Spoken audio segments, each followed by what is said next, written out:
어떤 남자가 나를 찾아와 말했다. 나에게 중요한 것은 여자 경험이 전혀 없다는 사실입니다. 그래서 나는, 아니, 어떻게 그럴 수 있죠? 결혼도 했다면서? 라고 물었다. 물론 결혼을 했죠. 다른 여자가 없다는 뜻이죠. 예전에 외도를 했다고 말하지 않았어요? 그렇죠. 하지만 그건 오래전의 일입니다. 내가 삶에 대해 솔직히 털어놓으라고 몇 차례 압박한 뒤에야 그는 연애 사건을 하나씩 끄집어냈다. 모두 32건이었다. 그는 분석 작업을 끝낸 뒤에도 연애를 한 번 더 했으나 곧 정신을 차리며 이젠 절대로 하지 않겠어라고 다짐했다. 그 직후 그의 마음에 있던 고액들이 모두 허물어졌다. 또 다른 환자의 예가 있다. 자기 아내를 포함해 5명의 여자와 동시에 관계를 맺고 있던 매우 매력적인 남자였다. 나는 그를 분석하면서 여자 문제에 대해서는 거의 거론하지 않았다. 그러나 딱 한 번 어떤 꿈에 대해 설명하면서 나는 그 사람의 바람기에 대해 언급했다. 그러자 그는 말했다. 하지만 나는 바람둥이가 아니에요. 나는 일부 다처라든지 그런 것에 대해 아는 바가 없어요. 라고 대답했다. 그래서 나는 그렇다면 X부인은 뭐죠? 라고 물었다. 아, 그 사람은 음악에 뛰어난 재주가 있어요. 우리는 간혹 함께 연주를 해요. 음악이 끝난 뒤에 G 부인은 골프를 함께 쳐요. 골프를 끝내고 미스 O는 그녀는 제 비서예요. 간혹 그녀를 데리고 자긴 하지만 그건 바람이 아니에요. 이 남자는 자신의 여자들을 모두 다른 구획 안에, 예를 들면 음악, 골프, 사무실, 아내 등의 구획 안에 넣어두고 있었다. 그래서 스스로를 괜찮은 사람이라고 느낄 수 있었다. 말하자면 그의 전체 삶은 수많은 구획으로 나뉘어져 있었다. 나는 그에게 그것을 나는 바람이라고 부르고 일부 다처라고 불러요. 당신은 동시에 5명의 여자와 섹스를 하고 있어요. 라고 말했다. 박사님의 말씀이 맞아요. 그런데 그게 좋지 않나요? 좋을 것이 하나도 없어요. 태도를 바꿔야 합니다. 그 남자에게 무슨 일이 벌어졌는지 궁금한가? 완전히 성교 불능이 되어버렸다. 나도 믿지 못했지만 그게 사실이다. 나에게 입버릇이 나쁜 숙모가 한 사람 있었다. 나의 삼촌은 축음기를 발명하고 레코드를 만든 사람이었다. 어느 날 숙모가 삼촌에게 지긋지긋한 잔소리를 늘어놓았다. 그러자 삼촌은 아내 모르게 현장을 녹음했다. 다음날 숙모가 제정신을 차렸을 때 삼촌은 아내에게 들려줄 게 있다면서 레코드를 걸었다. 그러자 그녀는 소리를 지르며 이렇게 말했다. 내가 언제 저런 말을 했어요? 저건 사실이 아니에요. 나는 종종 사람들에게 일기를 쓰면서 옛날에 적은 내용을 읽어보라고 권한다. 아니면 다른 사람들의 인생 이야기들을 들으라고 권한다. 그러면 당신의 내면에 세워져 있는 구획들이 쉽게 무너질 것이다. 누군가로부터 삶의 이야기를 듣는 것은 매우 유익하다. 우리가 하는 것들은 구획 안에 간직되어 있으며 이 구획들은 우리를 무의식적으로 살도록 만든다. 나의 환자는 자신의 삶을 요약하고 정리한 적이 한 번도 없었다. 무의식이 그의 꿈에 보다 선명하게 드러나면 그는 아마 엄청난 충격을 받을 것이다. 내향적인 사람은 삶의 사건들을 서로 다른 구획 안에 보관한다. 사건들이 서로 섞이지 않게 하는 일종의 벽 같은 것이 내향적인 사람의 내면에 있는 것이다. 이 사건들이 서로 뒤섞일 때 대화재가 일어난다. 나의 환자들은 대개 그런 대화재로부터 스스로를 보호하고 있다. 언젠가 대서양을 건너는 배 안에서 만난 미국인이 기억에 오래 남아있다. 인습적인 도덕관을 가진 사람으로 결혼한 몸이었다. 그런 그가 어린 소녀와 사랑에 빠졌고 그는 자기 아내와 이혼하고 소녀와 결혼하고 싶어 했다. 그가 나의 의견을 물어왔다. 나는 말했다. 선생님의 아내에게 문제가 있나요? 아닙니다. 아이는 있어요? 예, 5입니다. 그런데 아내를 거리로 내쫓을 생각인가요? 하지만 그녀와 법에 따라 결혼했고 법은 이혼도 보장하고 있어요. 법에 따라 아내와 이혼하는 것도 가능하지 않을까요? 바로 이런 것이 구획시입니다. 당신이 법의 면목 아래 떠들어대는 도덕은 영혼 없는 환경을 조성한다. 영혼이 없는 곳에서는 절대로 통합이 일어나지 않는다. 정신이 멀쩡한 어떤 남자가 나에게 이렇게 말했다. 경찰이 모르게 하는 한 무엇이든 할 수 있어요. 그러나 그는 무서운 악몽에 시달렸다.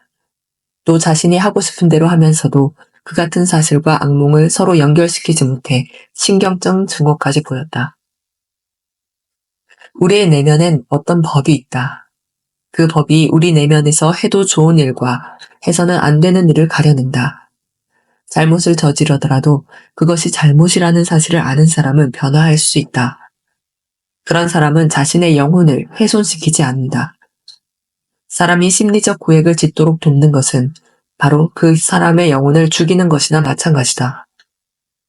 내면에 어떤 것이 활성화되어 있는데도 그 같은 사실을 모르고 있을 때 우리는 그것과 동일시되고 그러면 꼭두가시처럼 그것에 따라 움직이게 된다.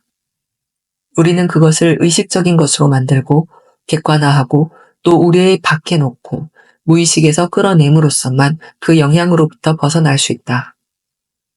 이는 많은 사람들에게 대단히 어려운 일이다. 무의식에 무엇이 있는지 모르는 한 우리는 그것을 제거하지 못하고 그것을 자신의 밖으로 드러내어 객관화하지도 못한다. 나는 환자들을 통해서 이 일이 대단히 힘들다는 사실을 자주 확인한다. 많은 사람들은 구획 심리 때문에 자신이 어떤 존재인지를 절대로 깨닫지 못한다. 그 이유는 자신의 삶을 종합적으로 요약 정리하지 않고 따라서 자신의 삶에 대해 진정으로 성찰하지 않기 때문이다. 자신의 진짜 모습에 대해 친구들이 들려주는 말을 듣거나 자신의 일기를 다시 읽어본 사람들 중에 나라는 존재가 그렇다는 것을 알고는 기가 막혀 말도 나오지 않았어 라는 식으로 말하는 사람들이 있다. 그러나 자신의 진짜 모습을 드러내지 않는 사람들이 더 많다. 그 모습이 너무나 무섭기 때문이다. 예를 들어보자. 매우 외향적인 남자가 나를 찾아왔다. 그는 새벽부터 늦은 밤까지 언제나 바쁘게 살았다. 그래서 나는 그에게 하루에 적어도 1시간 정도는 자리에 앉아서 자신이 하는 행위에 대해 깊이 생각해 볼 것을 권했다. 그러자 그 사람은 나는 아내와 함께 피아노도 치고 아내에게 책도 읽어주고 카드놀이도 합니다. 라고 대답했다. 그는 누군가와 함께 있어야 한다는 생각에서 벗어나지 못했다. 그래서 나의 조언은 홀로 있어야 한다는 뜻이라는 점을 강조하자 그는 혼자 있으면 우울해져요 라고 대답했다. 이에 나는 당신 자신이 어떤 부류의 인간인지를 볼 수 있어야 합니다. 차분히 자신을 들여다보면서 자신이 하는 행동을 깨달을 수 있었으면 좋겠어요. 라고 말했다. 그는 그렇게 하지 않을 것이다. 그 사람은 구획 안에서 나름대로 멋진 삶을 살고 있었으니까. 홀로 남을 경우에 그는 최악의 일행과 함께 있는 셈이 될 것이다. 삶의 부분들이 하나하나 차례대로 떠오를 것이고 그는 그것을 참아내지 못할 것이다. 이 사람처럼 자신의 전체 삶을 두려워하는 사람들이 의외로 많다. 우리의 목표는 의식을 증대시키는 것이어야 한다. 우리가 의식적이든 아니든 일들은 일어나게 되어 있다. 그러나 우리가 무의식 상태에 있을 때 인생은 아무런 의미를 지니지 않는다. 나를 찾는 사람들 중에 인생의 의미에 대해 전혀 아무런 생각을 갖지 않은 사람들이 많다. 사람은 세상사에 대해 그리고 자신이 살아가는 이유에 대해 제대로 이해할 필요가 있다. 근본적으로 중요한 것은 모두 꿈으로 나타난다고 보는 것이 타당하다. 꿈은 무의식의 메시지이고 무의식에서 실제로 일어나고 있는 일을 보여준다. 여자 환자 한 사람은 5살 난 아이를 둔 꿈을 꾸었는데 꿈에서도 아이가 얼마나 힘들게 구는지 자신의 정신세계에 나쁜 영향을 끼칠 정도였다며 몸서리를 쳤다. 그래서 나는 이 환자에게 5년 전 같은 달에 무슨 일이 있었죠? 라고 물었다. 그녀는 처음에는 아무것도 생각해내지 못하다가 어느 순간 당황하는 모습을 보였다. 그녀는 결혼 전에 어떤 남자를 사랑했으면서도 그런 감정이 존재하지 않는 것처럼 철저히 무시하며 살았다. 그녀는 그 사람이 아닌 다른 남자와 결혼해 지옥 같은 생활을 하면서 이대로 가다가 미쳐버리는 것이 아닐까 하는 공포감에 사로잡혀 지냈다. 그런 사실을 비밀로 간직한 여자라면 정말 미칠 수도 있다. 그녀는 평범한 가정의 딸이었고 남자는 귀족 집안의 아들이었다. 그래서 그녀는 두 사람의 사랑이 이루어질 수 없다고 판단했다. 그 남자가 자기를 진정으로 사랑할 수 있을 것이란 생각이 조금도 들지 않았던 것이다. 그래서 그녀는 다른 남자와 결혼해 아이를 둘 낳았다. 그러다 3년 전에 그 남자의 친구를 만났는데 그 자리에서 그 남자가 그녀를 진정으로 사랑했으며 그 충격 때문에 결혼을 하지 못했다는 이야기를 들었다. 당신의 결혼이 그의 심장을 깊숙이 찔렀답니다. 그 직후 그녀가 큰아이를 목욕시키고 있었는데 서너 살 된 딸애가 욕조의 물을 먹는 것이 보였다. 그 남자의 눈을 쏙 빼닮아서 그 남자의 아이로 여기고 있던 딸이었다. 그녀는 아이가 물을 먹는 것을 보고도 가만히 내버려 두었다. 더 나아가 그녀는 아들이 욕조의 물을 먹는 것까지도 내버려 두었다. 두 아이는 장티푸스에 걸렸고 큰 병으로 그 아이가 죽고 말았다. 여자는 깊은 우울증에 빠져 정신분열증 증세를 보였으며 결국엔 정신병원에 입원했다. 내가 그녀를 치료한 것은 이 병원에서였다. 나는 곧 사연을 알게 되었고 그녀를 치료할 수 있는 유일한 길은 잔인하지만 진실을 말해주는 것뿐이라고 판단했다. 당신은 결혼 생활을 죽이기 위해 아이를 죽였어요. 당연히 그녀는 자신이 하고 있던 짓을 모르고 있었다. 왜냐하면 그녀가 첫 남자를 부정했고 또 존재하지 않는 것으로 치부했기 때문이다. 그 결과 그녀는 악마들의 살을 찧어주었고 이 악마들이 남편의 딸을 죽이도록 유혹했다. 이 환자의 경우에 꿈에 나타난 무서운 일은 3년 전, 그러니까 그녀가 그 남자의 친구로부터 그 남자가 그녀의 결혼에 크게 상심했다는 소리를 들은 순간부터 그녀를 괴롭히기 시작한 악마의 장난이었다. 그녀는 그녀의 악마들을, 아니무스를 살찌웠으며 이 악마들이 그녀의 아이를 죽인 것이다. 내가 진실을 말해준 직후 여인은 자신이 외면했던 무의식을 직시하였고 그러자 그녀의 우울증은 회복되었다. 당신이 자신에게 그림자가 있다는 사실을 모르는 사람이라고 가정해보자. 그럴 경우 당신의 성격 일부가 아예 존재하지 않는다고 생각하는 것이나 마찬가지다. 그러면 그 일부 성격은 비존재물의 왕국으로 들어가는데 이 왕국은 새로운 구성원 때문에 그만큼 더 넓어지면서 권력을 키우게 된다. 당신의 성격에 그런 특성들이 있다는 사실을 인정하지 않을 때 당신은 악마들에게 먹을 것을 던져주는 꼴이 된다.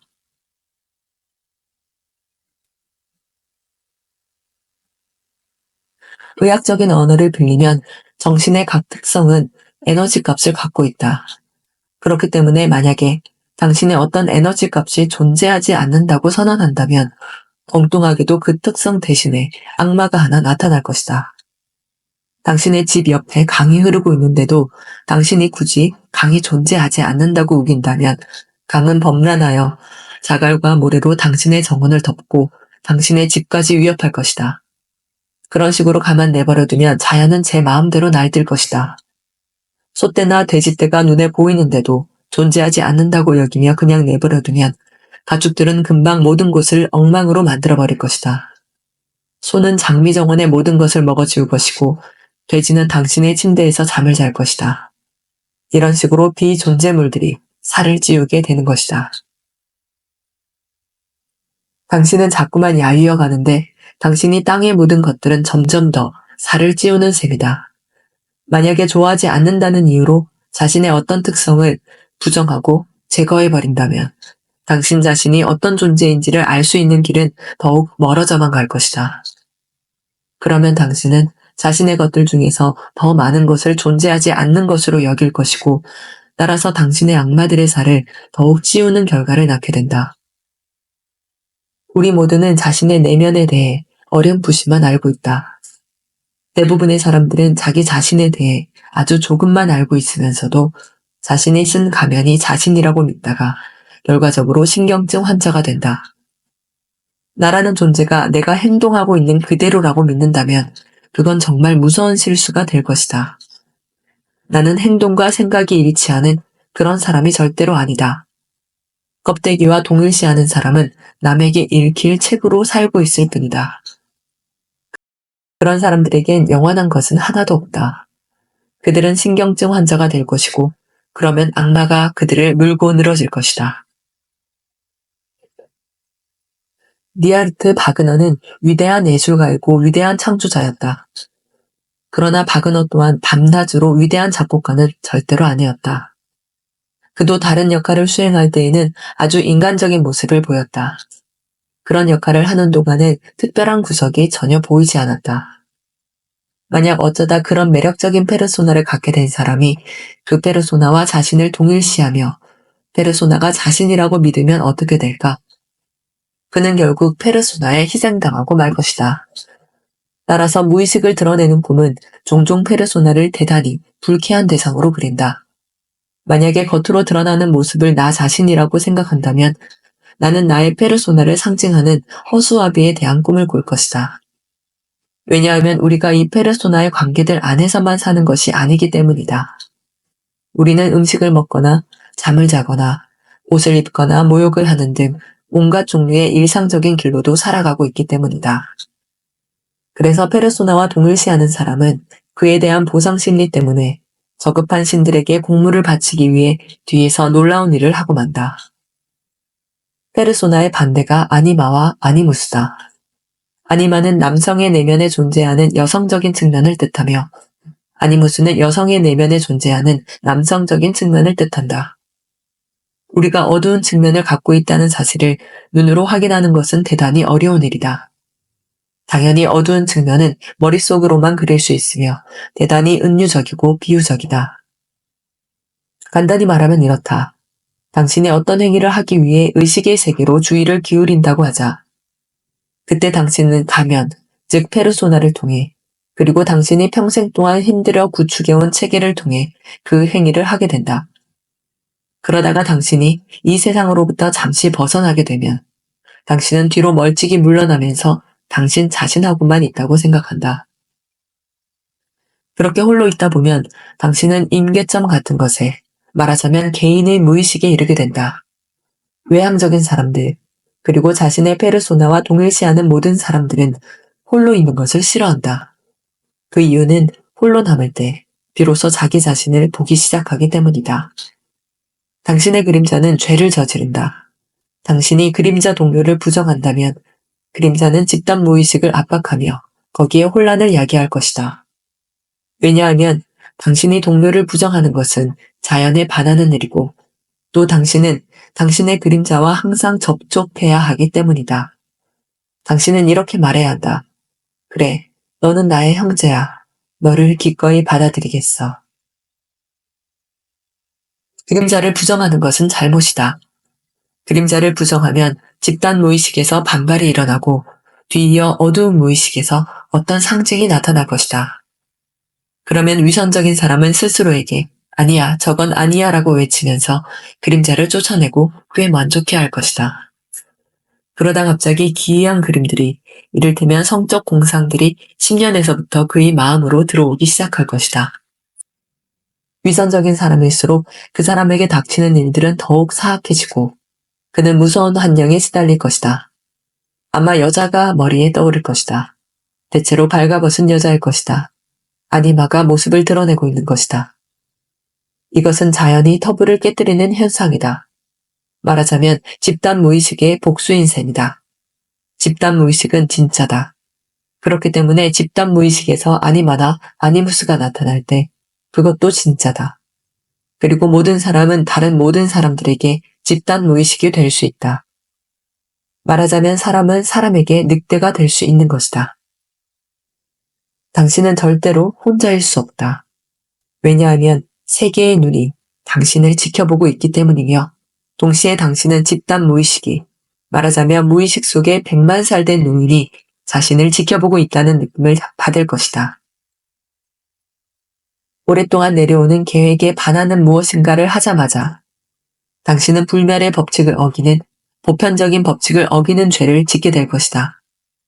그러면 그 죄가 당신을 불편하게 만들 것이다. 그것은 당신이 자신의 소화기관에 맞지 않는 무엇인가를 섭취한 경우와 비슷하다. 그래서 당신은 마음대로 행동해서도 안 되고 마음대로 생각해서도 안 된다. 마음대로 할 경우에 집단 무의식이, 즉 100만 살 된 자각이 훼손되면서 돌연 반응을 할 것이기 때문이다. 100만 살 된 자각이 반응하는 길은 아주 많다. 아마 당신은 그 반응의 영향을 즉각 알아차리지 못할 것이다. 그러나 무의식을 더 강하게 자각할수록 또 불멸의 법칙을 준수하는 감각을 더 강하게 키울수록 당신은 넘지 말아야 할 선을 혹시라도 건드리게 될 때 그 건드림을 더 강하게 느낄 것이다. 그 선을 넘어서면 당신은 직접적으로나 간접적으로 어떤 반응을 느끼게 될 것이다. 잘못을 저지르게 되면 매우 강력한 반응이 당신 자신을 통해 당신에게 닿거나 아니면 당신의 발이 걸려 넘어지거나 머리를 부딪히게 될 것이다. 그러면 당신은 그것을 단지 우연한 사고로만 여길 것이다. 당신이 잘못한 일이나 잘못한 생각은 전혀 떠올리지 않고 말이다. 며칠 전에 어느 여인이 상담을 위해 나를 찾아왔다. 15년 전에 나의 치료를 받은 환자였다. 사실들을 직시하지 않으려 들고 정정당당하게 행동하지 않으려 하면서 나를 꽤 힘들게 만들었던 여자였다. 한마디로 말해 아이로 남기를 원한 환자였다. 어떤 사람은 마치 자신이 영원히 어린아이로 살 운명을 타고났다는 듯이 삶을 진지하게 받아들이지 않는다. 당뇨병을 앓는 환자가 자신의 직무에 관심을 두지 않거나 나의 조언을 받아들이지 않는다면 그 환자를 위해 내가 할 수 있는 일은 아무것도 없다. 그 여자 환자는 끔찍해 보였으며 나는 그 같은 사실에 큰 충격을 받았다. 그녀도 자신의 문제를 잘 알고 있던 터라 이렇게 말했다. 정말 형편없죠? 그래도 이제 문제는 더 이상 없어요. 그녀는 내가 자기 남편에게 자신이 더 이상 히스테리 증세를 보이지 않는다고 말해주길 원했다. 그녀에게 문제가 전혀 없다는 말은 맞는 말이었다. 그녀가 문제들을 모두 삼켜 자신의 육체 속으로 녹였기 때문이다. 그런 환자들을 보면 심리적인 이유로 심장이 뛰고 그 결과 전투신경증과 비슷한 신경증이 나타난다. 온갖 일에 깜짝깜짝 놀라고 행동에 대한 통제가 전혀 되지 않는다.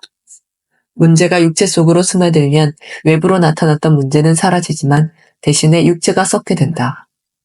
신경증이 심리작용 속으로 깊이 파고들고 있다면 끔찍한 재앙이 불가피하다. 어쩌면 생명을 위협할 수도 있다. 대체로 채광창이 영원히 닫혀버리게 된다. 당신은 자신의 문제를 회피할 수 있다.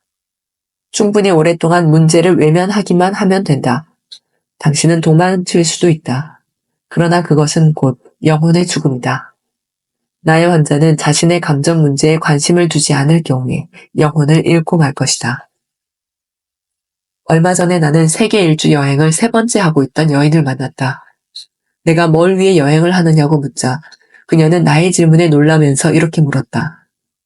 여행 아니고 딱히 뭘 하죠? 아프리카에서 포드 자동차를 타고 여행을 하던 또 다른 여인을 만났다. 그녀는 공포에 질린 눈을 깜빡이면서 자기 자신으로부터 달아나고 있었다.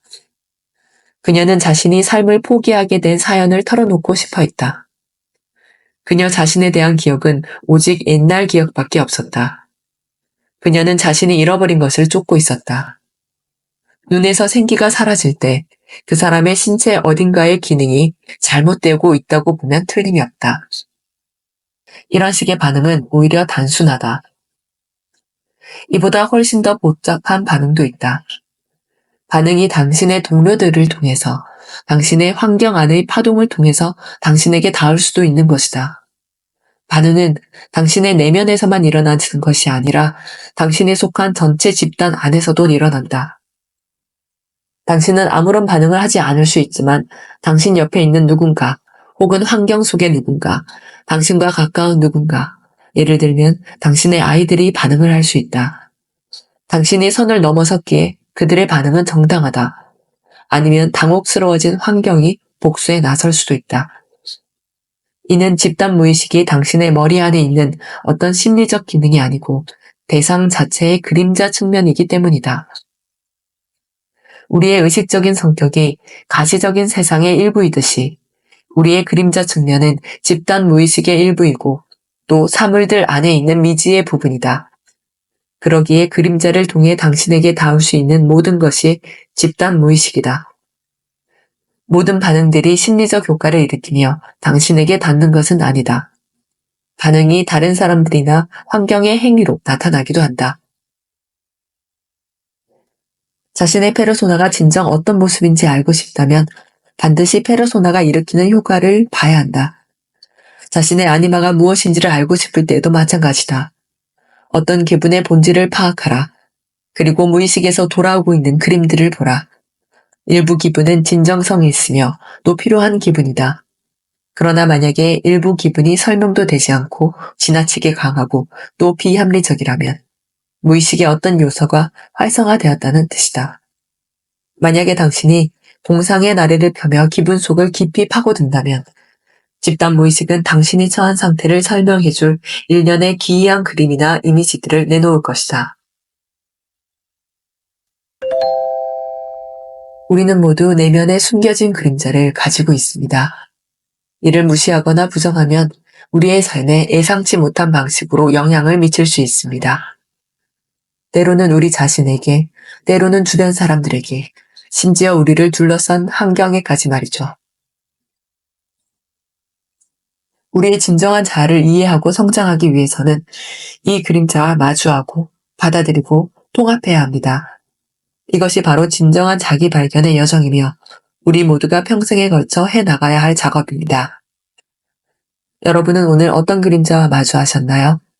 그리고 그것을 어떻게 받아들이고 계신가요? 댓글로 여러분의 생각을 나눠주세요. 이 내용은 스위스의 정신의학자이자 분석심리학의 창시자로 현대심리학에 큰 영향을 미친 칼 융의 꿈의 분석이라는 책의 일부를 참고하여 작성하였습니다. 칼 융의 깊이 있는 책을 직접 읽고 여러분 인생의 가장 중요한 것을 찾아나갈 것을 추천드립니다.